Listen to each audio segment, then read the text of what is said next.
All right. Well, thanks, Ari, and hello, everybody. Nice to be back in the world of CSP. So, the past 100 years of American Jewish theology. So, I guess I want to begin by saying when I first became a university professor at a young age, I was in the divinity library at Vanderbilt University. And when I introduced myself to somebody who was working at the library, and I said that I teach Jewish thought and theology, they said, "Oh, Jews don't have theology." And, having just received a PhD in Jewish theology, I was a little perplexed as to why somebody would say that. But I came to understand that what they really meant was that Jews don't have systematic theology in the classical period the way that Christians have systematic theology in the formation of Christianity. And that's really where the person's frame of reference who was speaking to me was Christianity. And so it behooves us then, I think, to spend a little bit of time before we plunge into American Jewish theology to just remind everybody of what these words mean, or maybe more narrowly, how I am going to be using these words. So, theology is a Greek word, and the first definition is the study of religious faith, practice, and experience. So, that's not how I am using the term. Um, as you go down in the dictionary, it says the study of God and of God's relation to the world. That's how I am going to be using the word theology. So if you break up the word theology, right, the word of God, the study of God, examining God, that's what theology is. And it is not something that is native to the Torah or to the Talmud or to the Midrash. And we are really going to wait to have a book that systematically looks at how Judaism understands God until until the 10th century, until 933, Saadia Gaon, who wrote the Book of Opinions and Beliefs. But before we get to the 10th century, I want to just show you in this little image where it says religion. Okay, so religion is not a Greek word, it is a Latin word, and it is connected to the word connection um, in the word ligament, right? So a ligament is something that connects two bones. So religion, etymologically, connects two things, hopefully over and over again. That's what the re part means, the re prefix means. And it connects us to God. So when I'm explaining what we're doing when traditional Jews wrap tefillin, we are connecting ourselves, we are binding ourselves, right? Another understanding of like ligament is to bind two bones, over and over again to God every day, using the words from Hosea, the prophet Hosea, which are also then said under the chuppah, a testimony of love. So religion is about what we do based on what we understand God to be. Okay, I'm going to say that again.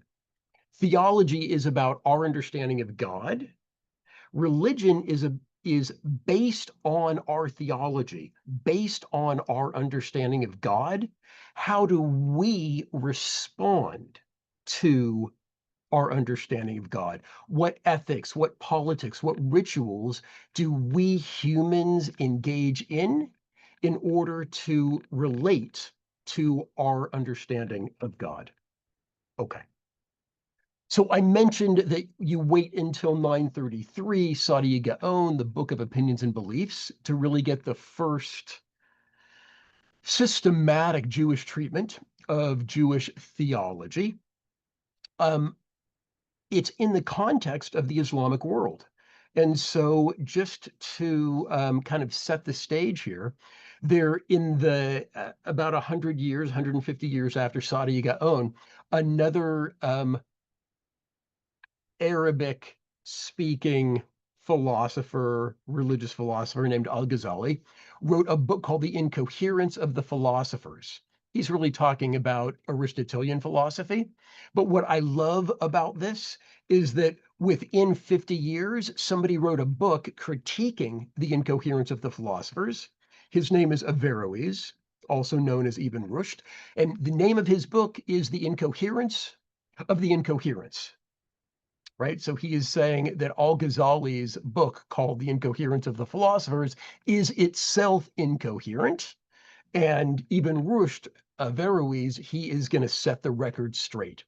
And I bring up Averroes because he is one of the very, very few philosophers, religious philosophers, that figures in the history of Jewish philosophy by having a positive influence on Maimonides, right? They were both born in Spain. Ibn Rushd didn't have to run out of town when a more fundamentalist Islamicist group of Muslims conquered Andalusia, southern Spain, in 1150, right around there, as Maimonides did. So Averroes stayed in Spain. Maimonides and his family, when he was a boy, probably 10 years old, went to Morocco and then went up to Palestine for a moment, but then settled outside of Cairo in Old Fostat.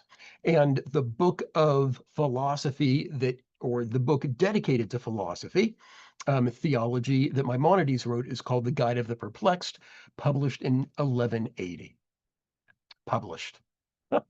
uh, he finished it. He wrote a few manuscripts. Other scribes wrote a few manuscripts, and it went out into the world.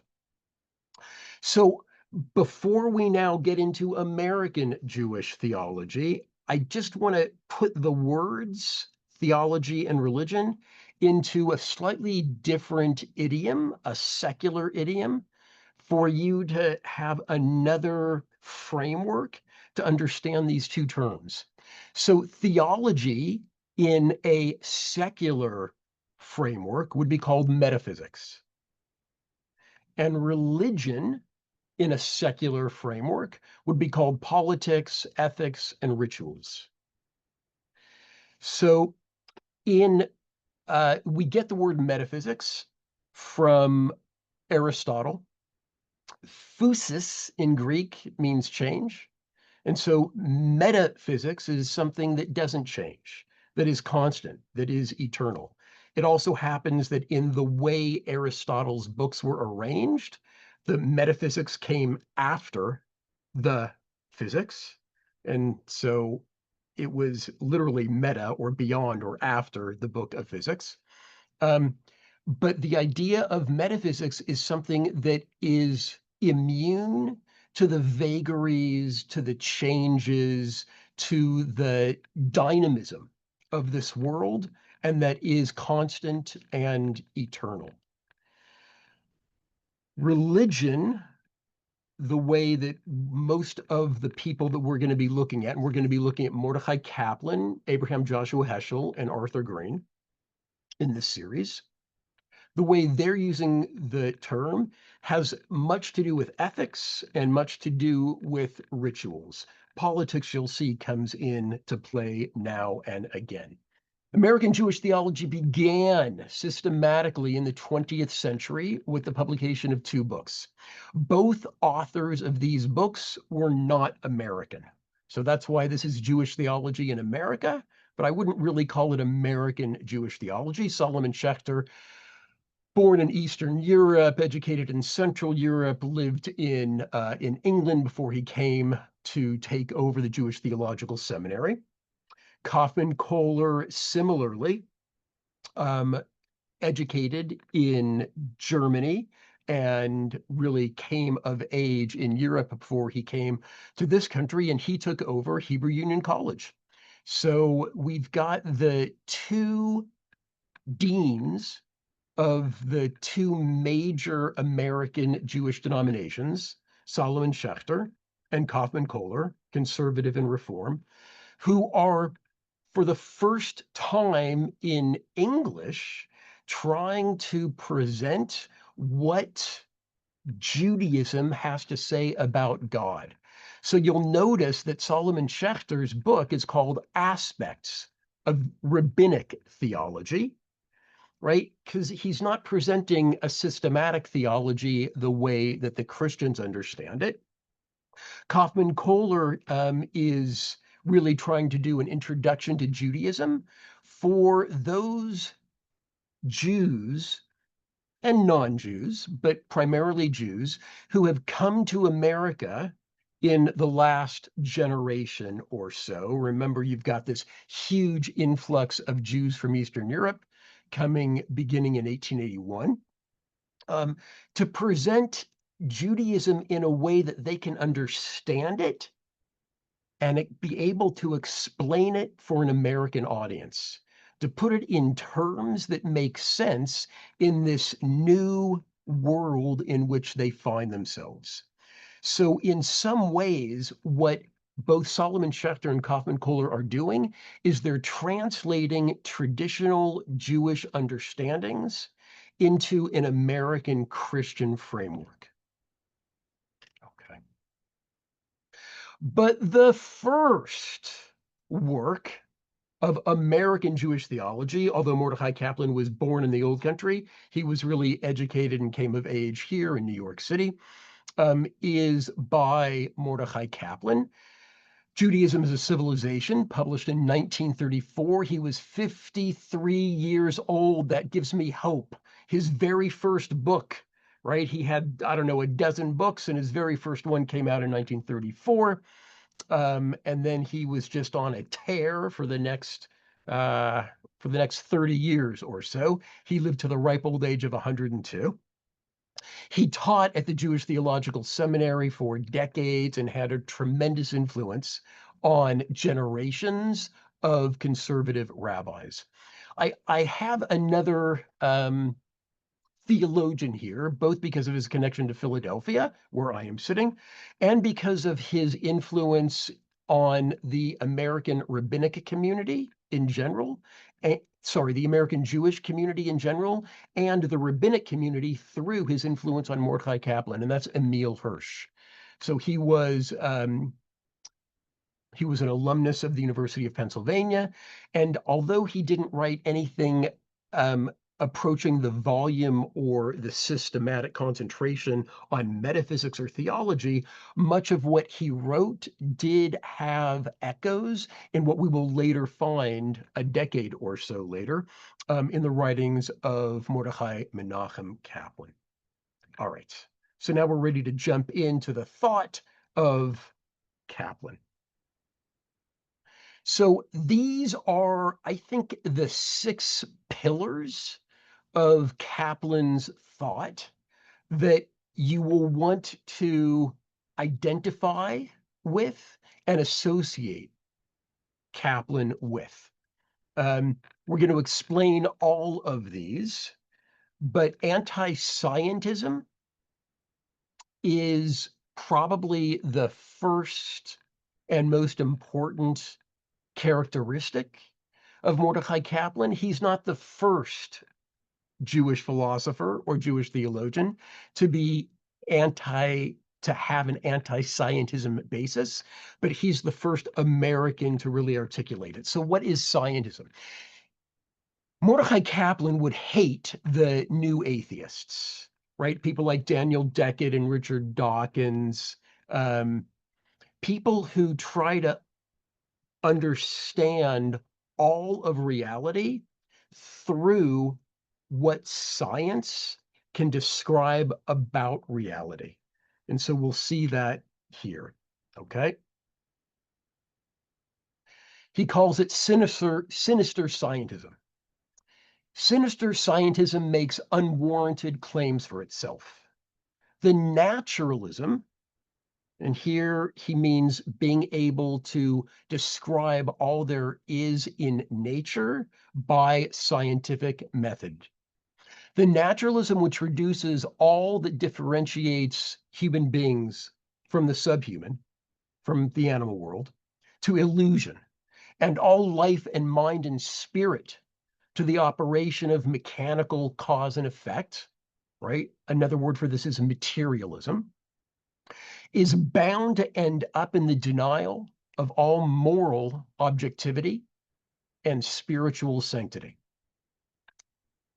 So what he's saying is that materialism or sinister scientism is going to deny the reality of good and bad and to deny the reality of God, spiritual sanctity. Metaphysical naturalism, which is what he's talking about, another name for strict materialism, seals off the domain where mind, personality, purpose, ideals, values, and meanings dwell. Scientism strips spirit from the cosmos, setting humanity adrift within an amoral universe. Now, that's true, I think. I believe that Kaplan is right. And he believes that not metaphysical naturalism, but also methodological naturalism, meaning everything that science is entitled to explain, describe, use to make predictions, that does set humanity adrift in an amoral universe. And then it is the job, it is the task of the metaphysicists or metaphysicians or the theologians to come and provide orientation for humanity and provide a moral matrix for the universe. So he's interested in separating, as many Jewish theologians have been in the past and continue to be, what the task of science is and what the task of religion is. And he's interested in confining science to what they can characterize about the nature of reality through the method of science, or what we call methodological naturalism. But now he will explain why there really shouldn't be any conflict between between science and religion. Okay? Strictly speaking, there can be no conflict between science and religion as such. The function of science, he's big on function, is merely to study the sequences of phenomena. The moment science generalizes about what that sequence means and tries to interpret them in relationship to existence as a whole, it's no longer science, but it's philosophy. And so this is now what Mordecai Kaplan wants to add to the conversation, not so much a new idea, but a new word. Transnaturalism is the extension of naturalism, which takes into account much that mechanistic or materialistic or positivist science is incapable of dealing with. Transnaturalism reaches out into the domain where mind, personality, purpose, ideals, values, and meanings dwell. Okay. I hope that that is relatively clear, although it's not easy. I understand. This is metaphysics. This is theology. It's not easy stuff. But what I want to point out here is that we have these terms naturalism and transnaturalism. What word don't we have? We don't have supernaturalism, because supernaturalism is pediatric. It's what kids believe in. It's the reason why people reject religion, because they talk about these kinds of miracles that that violate the laws of nature and that no longer are part of the temper of the modern age. And so part of what Mordecai Kaplan's agenda is to make Judaism fashionable again by stripping away those elements of traditional Judaism that no longer fit with America or with a modern understanding of the way the world works. So naturalism Methodological naturalism, what science does, that's great. Transnaturalism, what religion and ethics brings to our understanding of the world, that's great. The two things that are not great is supernaturalism, that's silly, and sinister scientism, which attempts to project the method of science into and beyond its legitimate domain of describing nature into interpreting the cosmos, which is then philosophy. That's TRAIF. So sinister scientism is TRAIF and supernaturalism is TRAIF. Okay. So I've got two long quotes here. The one on the left underneath the goateed man, you'll see that both Heschel and Kaplan liked a little bit of facial hair. It's a nod to the old world and traditional Judaism, but they're also modern, so the goatees were in. Rob Soloveitchik also has a goatee. We should do the aesthetics of modern Jewish theologians next. Okay, so what the text that's underneath Mordecai Kaplan is Kaplan, and then a scholar, Sheila Grieve Devaney, is on the right. So let's start with Kaplan. The present predicament in religion is due mainly to the prevailing assumption that religion is inseparable from supernaturalism and theurgy. See, my theory is that we theologians have an inferiority complex, that we're not smart enough to do science. If we were smart enough to do science, then we would do science. And in order to compensate for our lack of intellect, we use these really big words that nobody else knows, like theurgy. Okay, so what does theurgy mean? Theurgy means having the ability to manipulate God. So it's a positive way of saying magic, black magic. So supernaturalism and theurgy. Supernaturalism is when God does things that violate the laws of nature. Theurgy is when we cause to do God things that God wouldn't otherwise do. And so one of the big targets for Kaplan is supernaturalism within Judaism. So going back to his quote, the assumption has to be dispelled with the same conviction and determination that our early ancestors dispelled the assumption that the deity had to be seen to be believed, right? That wasn't an easy sell at the origins of Judaism, that God was incorporeal, that God didn't have a body to be seen.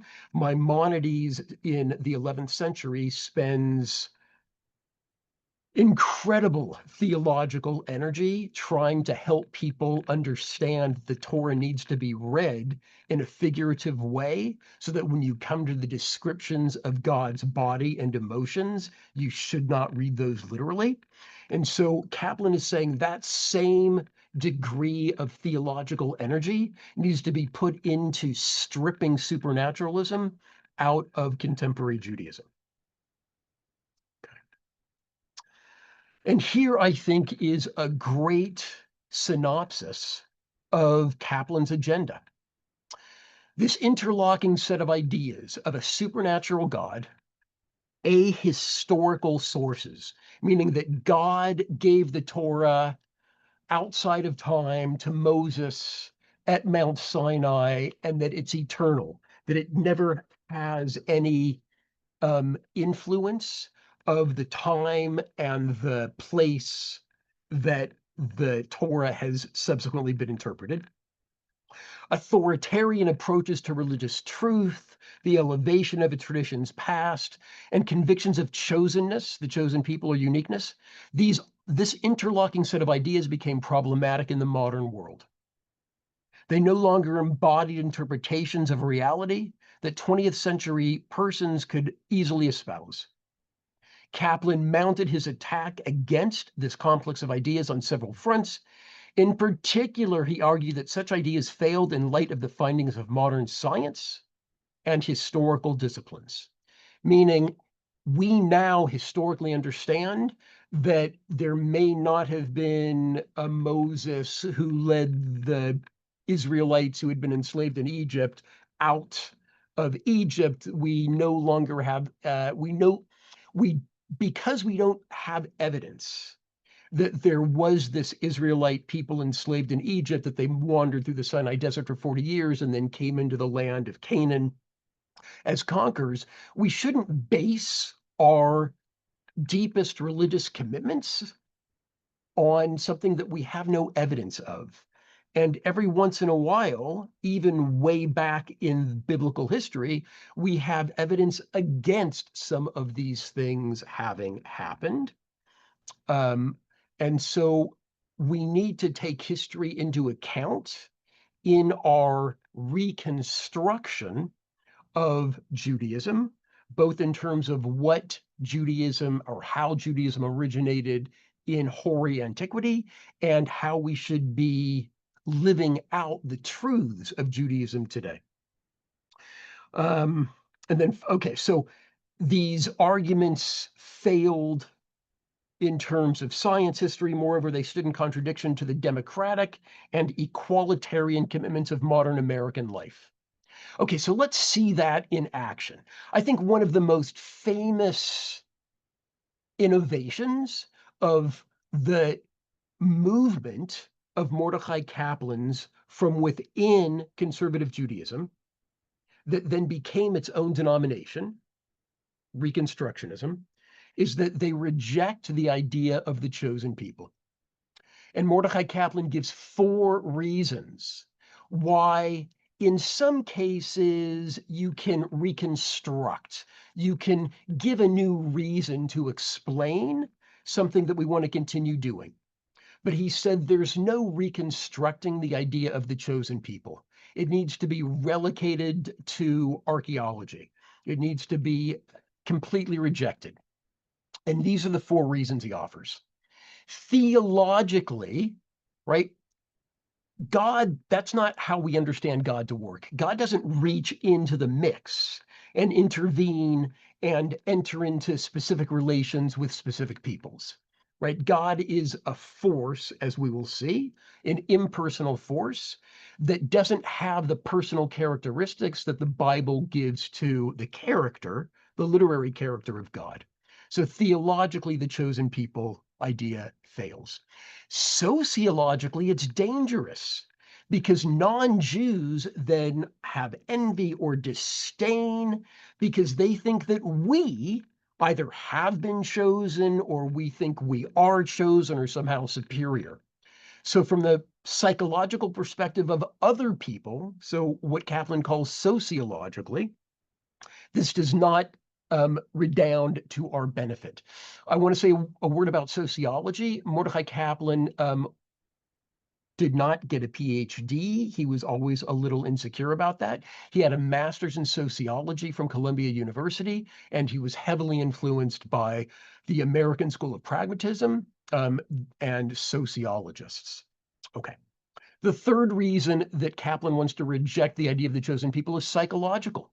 It promotes a sense of smugness and arrogance amongst the Jews if we think that we are somehow chosen by God.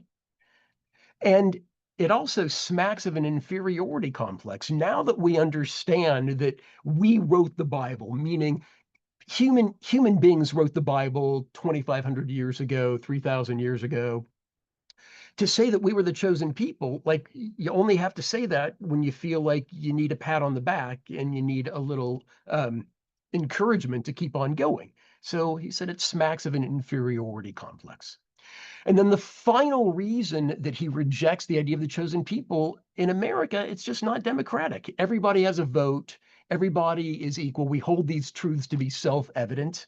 And so you can see here his combination of theological reasons, sociological reasons, psychological reasons, and democratic reasons. It's just not democratic to have one people higher or distinguished in a special way, in a positive way from others. Okay. So we've talked about what he doesn't believe. What did he believe?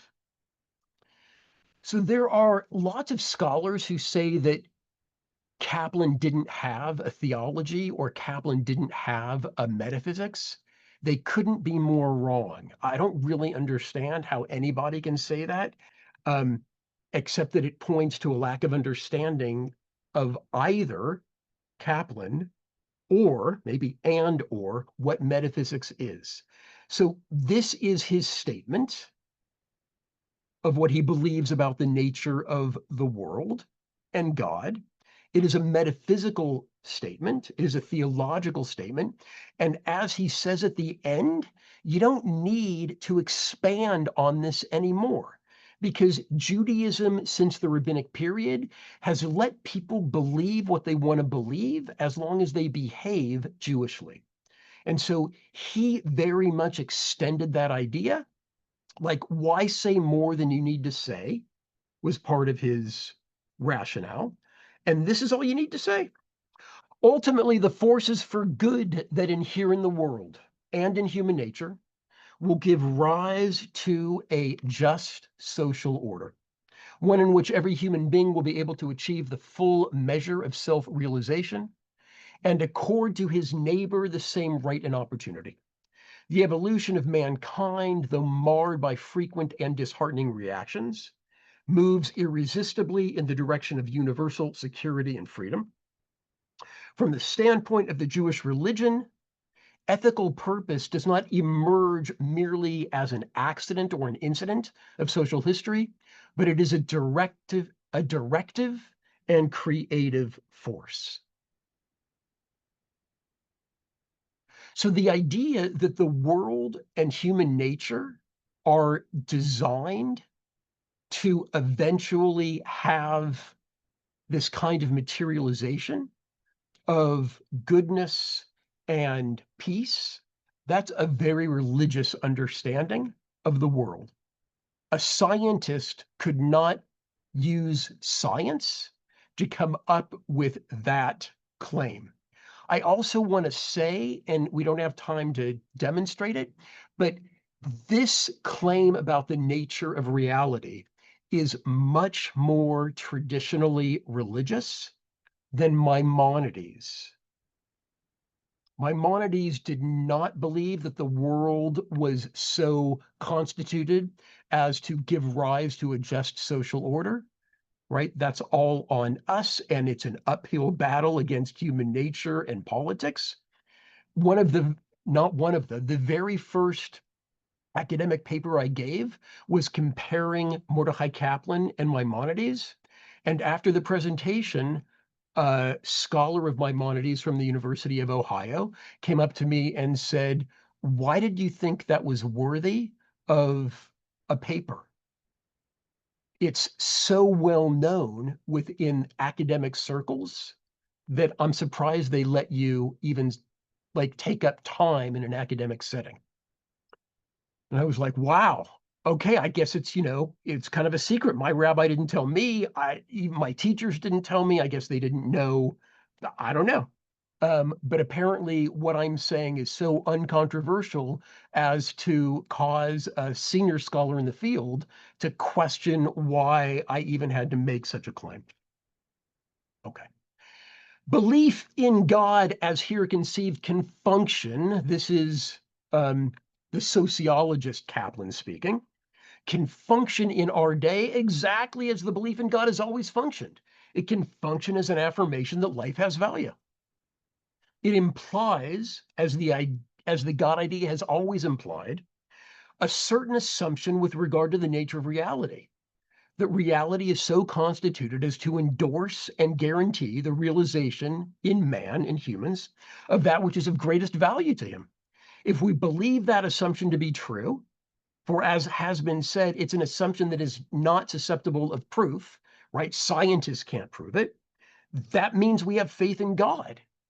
No metaphysical speculation beyond this fundamental assumption that reality assures both the emergence and the realization of human ideals is necessary for the religious life. That's it. That's his theology. That's his metaphysics. And it's huge, right? It means that the world is tilted in a direction toward manifesting our ideals, the ideals of Judaism, of peace, of self-realization, of cooperation, of compassion, of harmony, right? That John Locke may have been right about the nature of human beings, that life without government would be nasty, short, and brutish. But what Kaplan says is that there's another aspect to human beings that is reflected in how the world was created that actually guarantees the realization of the good stuff. What in Judaism we call Yamot Mashiach, messianic times in the future. Kaplan doesn't say much more about it, because what more do you need to say about it except, okay, now that we have this commitment, this faith in how we and the world can move forward into a period of realizing human ideals, how do we go about realizing those human ideals? Through practice, through politics, through ethics, and through rituals. Okay. So I hope that what you've seen so far um, is both intelligible and somewhat suspiciously difficult to understand. And that characterizes Kaplan. I'm not going to try to do any more psychology on Rabbi Kaplan to explain why he doesn't make things easier to understand than he does. I will rely on one of my teachers from Hebrew University, passed away a couple of years ago, Eliezer Schweid, who says that Kaplan prefers to mask his faith in camouflaging scientific colors in order to make it attractive to those impressed by the importance of science in our time. So two things about this. A, that he uses a lot of science and he knows his science pretty well. And B, he's kind of a traditional Jew, right? He certainly behaved as a traditional Jew up until he was 102 years old at the end of his life. He had some radical ideas, and he was intellectually honest in articulating how the emergence of Judaism and specifically Jewish law changed over time, and that we should be, and that we should also be honest about that. But his faith and not his faith, his actions were not particularly heretical or radical. And this is what he says. And now I want to get into the more religious aspects of his thought. The intelligence to which religion must learn to submit its content is that process of thought which views each aspect of reality as part of an interrelated whole. And this is what I want to leave you with from this slide. Intelligence does not preclude intuition or mysticism, but intuition shouldn't be confused with supernatural revelation, nor mysticism with intellectual surrender, right? You can still have your rational faculties, all of them, and be mystically inclined. And here he says something that really anticipates Abraham Joshua Heschel. Right? Heschel says that, right, man in search of God, God in search of man, God in search of man. Shai Held's book on Abraham Joshua Heschel has the subtitle, The Call to Transcendence. And this idea that human beings innately want to serve something beyond themselves, right? We find this very explicitly in Kaplan. There's something in a human being that craves giving itself to others in selfless devotion, right? That's very much not Hobbes. It's not capitalistic.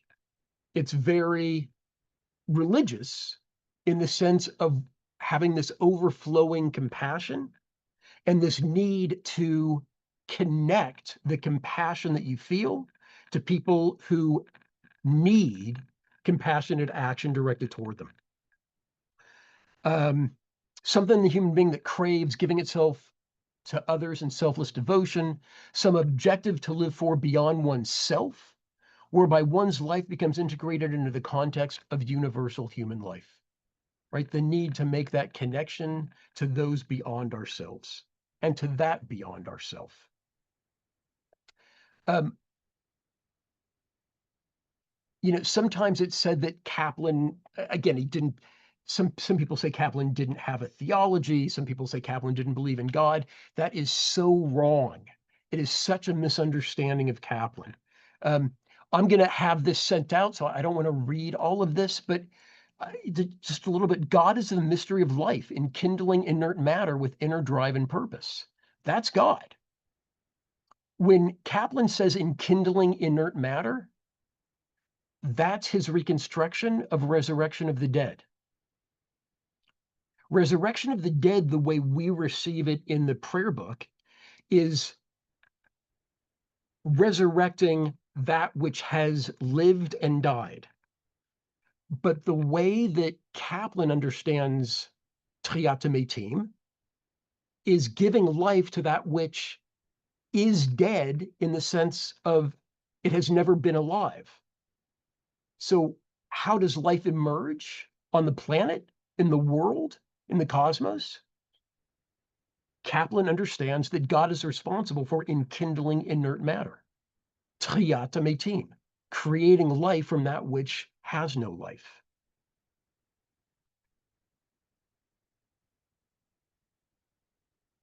It is as though by surrendering our souls to God, we admit God into our souls and partake of his infinity and eternity. That's pretty Hasidic. So I bring this not to say that this is all of what Kaplan has to share, but that so many critiques I hear of Kaplan as being godless are really, really off base. Okay, I'm going to pass on this. You will have a chance to read it yourself. Nature is infinite chaos. He did not believe in creatio ex nihilo. He did not believe that God created nature. Nature is infinite chaos with all its evil forever being vanquished by creativity, which is God as infinite goodness. This is a reconstruction of omnipotence. God is not all powerful. The power of God is inexhaustible, but not infinite. God is always powerful, but God is not all powerful, right? The power of God is inexhaustible, but not infinite. Evil is chaos still uninvaded by the creative energy, sheer chance unconquered by will and intelligence. And he applies this to both the cosmos and to human history as well. I want to check the time, make sure I leave a couple of minutes for questions. Okay. Kaplan can be described as a process theologian, the idea that God is dynamic, that God is always in flux, that God is in the making, that the world has not reached finality, but is continually being renewed by God, right? And our prayer book says, B'chol yom, mechadesh b'chol yom tamid. God renews the act of creation daily. So the idea that the world is being renewed by God and in need of improvement by us, if it's to serve God's ends, is a familiar Jewish idea. It's in the prayer book. Likewise is the idea that man is in a sense a creator and therefore a collaborator with God, all over the Talmud. And this is where he gets a little Jewish.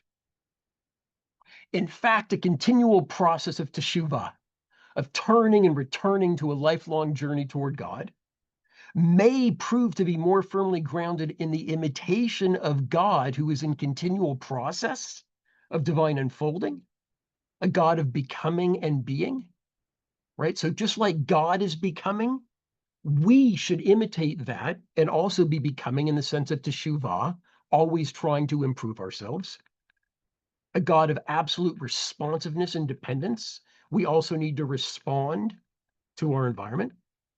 Then in this Greek idea of a perfect God, beyond our ability to know? And how can we engage in imitatio Dei? How can we follow in God's ways if we don't know anything about God, the way that philosophers from Aristotle forward tell us that God is beyond our understanding? Okay. Kaplan makes the claim that everything in the world is interactive. It's both, sorry, it's both self-active and interactive, independent and interdependent. This idea of entanglement. Okay, this is the last slide. And I brought this from Danny Breslauer and me because I think it helps to disabuse us of some common misperceptions about Kaplan. And it gives us the charge to continue his religious program. So Jewish mysticism appeals to Kaplan as a source for genuine religious insight. Such genuine religion calls upon human beings to take responsibility for their own lives, to act like members of a democratic society in which all citizens share the duties of government. Jewish mysticism is a religion in which humanity and the divine share responsibility. That's Kaplan's understanding. And this is from my book, Coherent Judaism. Progress, identified with inexhaustible divine creativity, remains a religious axiom. Transnaturalism goes beyond the methodological naturalism of the scientific method, with its faith that the cosmos is so constituted as to enable humans to achieve salvation. That's a quote from Kaplan. And if the cosmos is so constituted to enable human beings to achieve salvation, then we, and what Judaism calls upon us to do, is to create the legal, ethical, ritual, religious framework to encourage and promote human activities to bring us incrementally closer to that kind of human salvation that Kaplan believes is possible. All right. So I'm happy to take a few questions. I've got a couple of minutes. Thank you. As always, a lot in a short period of time and much for us to unpack. So here's some questions that I have noted already, but please feel free to share your questions as we go along here. Did Kaplan have a new term for God? What did Kaplan call God? I don't think he had a new term. He had a new term for halakhah called folkways. He talked about the God idea, but that's not new to him. That goes back in America. You find that language in the Pittsburgh Platform of the Reform Movement in 1885. So what he does is he quotes Matthew Arnold, who was a literary critic at the turn of the 20th century, and says, God is the force that makes possible human salvation. God is the force that inheres in the world, that creates an environment for our human ideals to be realized. Did Kaplan, so you mentioned this, but I want to confirm, was he orthopraxis throughout his whole life to the end? Did he pray from an Orthodox prayer book? He wrote his own prayer book, and his daughter was the first one to have a bas mitzvah, right? Judith Kaplan is the first one to have a bat mitzvah in a parallel ceremony or service to what boys had at 13. So he was traditional. I would say he was from egal, right? He was a traditional but egalitarian Jew. Do we know at what point in his life he came up with this new theology and what caused it? You said he published his book late in life at age 50, but he must have been thinking about these ideas. Do we have any idea of what pushed him to write at age 50 and when the turning point happened for him? Yeah, so he wrote it actually for a book prize, which he won. He had done a lot of writing up before he was 50, but all of that was in newsletters and shorter versions. We know that he was already committed to a functional explanation of religion in his 20s. So he was constantly writing and rewriting his understanding of God and Judaism and the development of Judaism Um, Mel Skolt is the biographer of Mordecai Kaplan. He's published his diaries, he's published biographies, um, and he very much kind of goes through the different turning points. But we know that already when he was a teenager, his father, who was a rabbi from the old country, from Lithuania, had a moskil, had an enlightened Jew tutoring the teenage Kaplan on the secrets of Maimonides' Guide for the Perplexed. So we know that Kaplan was already reading high-level Jewish philosophy in his teenage years. He accepted biblical criticism early on. So once you put those two things in place, an understanding of the function of religion and an understanding of the human authorship of the Torah, then and what was going on with Reform Judaism in America as well, then these ideas kind of naturally emerged. Thank you.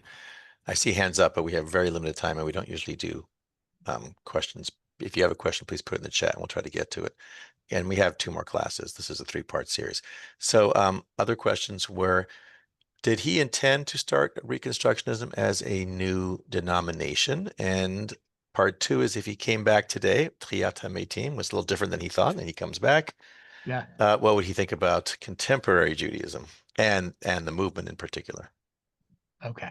So he very much did not want to break away from conservative Judaism. He had to be convinced against his will to move Reconstructionism from the kind of left-wing stream within conservative Judaism to a separate denomination. Didn't want to do it, but eventually he was convinced, in large part by his sons-in-law, Eisenstein and Steinberg, to go ahead and do it, 2 famous rabbis.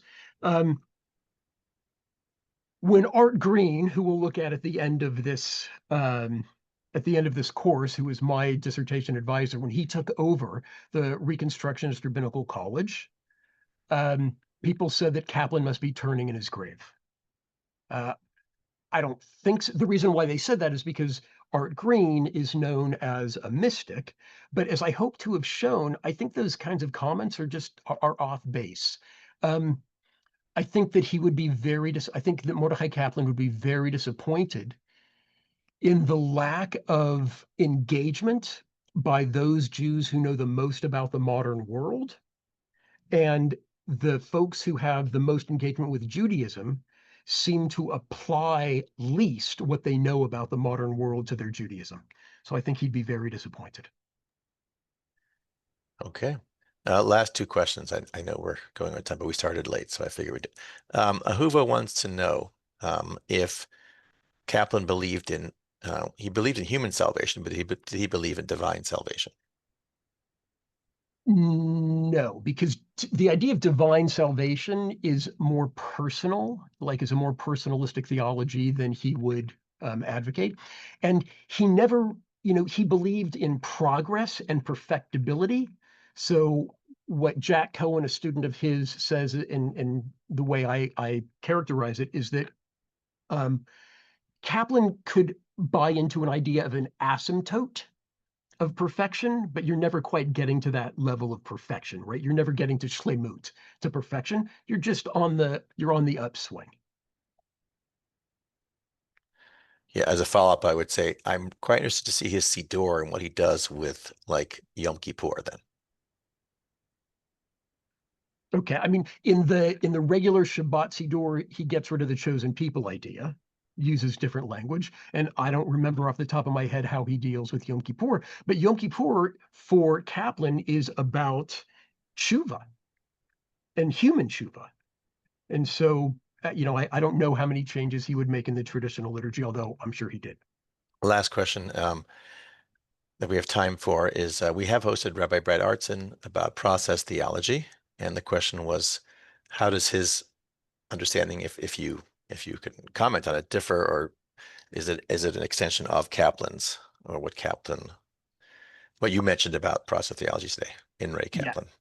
So what Rabbi Artson brings to the conversation is much greater familiarity with the 2 most prominent process theologians um, in America, and Rabbi Artson uses those terms that are introduced by process theologians, Whitehead and Hartshorne, in ways that Kaplan didn't, in ways that, in my opinion, don't need to be relied upon, because in our own native Jewish lexicon, we have ideas of God in process in Kabbalah. Kaplan didn't know Kabbalah particularly well. And so then what Art Green is able to do is to bring in the language of Kabbalah and Hasidism to also characterize a dynamic God. Okay. As I said, a lot to unpack. Last question. James wants to have a recommendation, a reading list. If you send me something, he wants to know what books do you recommend reading about Kaplan or Kaplan's most influential works. We shared one here. You said once he started writing, he didn't stop. So there's probably a lot out there. But Yeah. maybe if you send me something when I do the follow-up to this program, I will send out your suggested reading list or something like that. So people who want to And go I deep. also have a chart comparing Kaplan, Heschel, and Green on some of these big ticket items. Terrific. So there will be party favors at the end of the party. Okay, so next week, who we spending time with? Rabbi Avraham Yehoshua Heschel. Heard of him. Looking forward to it. Now he taught at the same time as Kaplan did at JTS, and They were not buddies. they were not friends. Well, it would be nice to be in the elevator between them, right? Just to see what that was like. Okay, everybody. Again, sorry for a late start today. Thank you all for joining us. Thank you, Rabbi Shai, taking us down, wow, to some really cool stuff that Phyllis Gilmore is going to take about 1 month to unpack right now, at least 1 month, and the rest of you as well. Thank you for your questions. See you guys next Thursday. Take care. Happy anniversary to my brother and sister-in-law, Ilan and Sandy. Happy anniversary. Take care. Bye. You will. Bye-bye.